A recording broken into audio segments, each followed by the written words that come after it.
Today I woke up and thought, it's been a long time since I've drawn an apple. Does this sound weird? Yes, I know. But what you need to know is that years ago, I used to draw them a lot. Why, you ask? Well, because it's actually one of the best ways to practice shading techniques. Plus, it's really easy to set up. You buy an apple, put it on a piece of paper, and put a light on it. So let's get into it.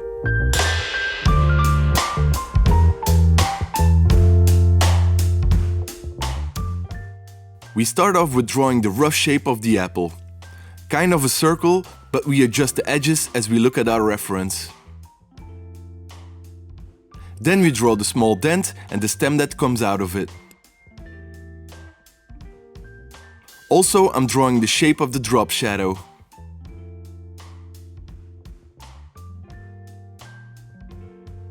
After this, I define some of the edges and start shading the lower part of the apple. I decided to use a hatching technique for this drawing because it can be a fun way of building up your drawing. As you can see in the reference, I have to watch out and make sure I keep the lighter edge on the bottom of the apple. This is because of the light reflection from the white surface. I also start hatching in some of the lighter parts of the apple, while making sure I'm not really touching the lightest point around the middle. I keep changing the direction of the lines. It's always good to go in the same direction of the shape, but I got to admit, it's fun to eventually just go in any direction that feels right at the time. Experimenting with this technique can quickly improve your drawing and your understanding of shapes and lighting. Here I'm really focusing on making sure I'm blocking in the shadow part.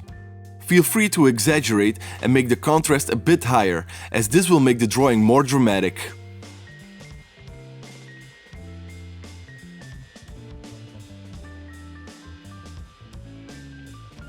Here I start blocking in the drop shadow. And I'm making sure that the darkest part is right under the edge of the apple, and it fades out the further I get away from that edge. Because the drop shadow is one of the darkest part of the drawing, I can use this to compare it with the rest of the drawing. This makes sure I get a better idea of how light or dark every part has to be.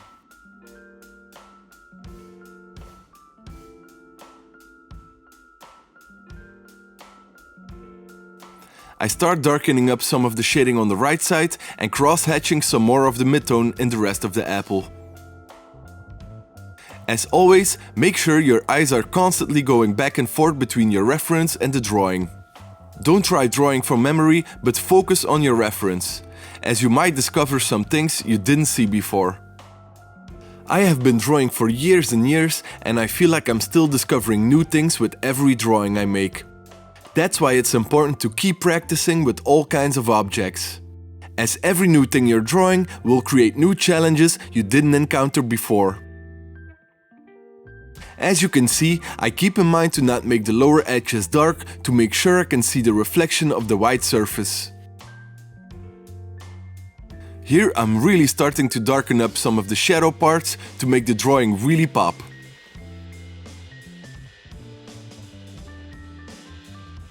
When I'm happy with the result, I start adding a background. I draw a horizontal line which represents the end of the surface, and I'm shading the upper part. This makes sure the light part of the apple pops out even more. Again, I'm using a cross-hatching technique, but feel free to use any technique you want. You can even do cross-hatching like this, and after that, try making the same drawing but using other techniques. This way you can narrow down what techniques you enjoy or which ones you think look best.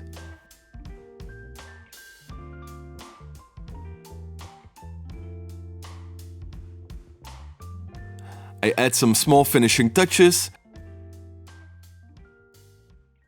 And there it is, all done. Now, let's take a look at the finished result.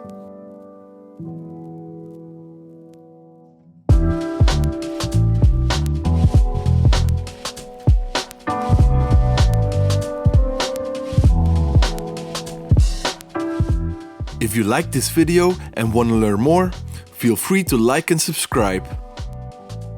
See you in the next one.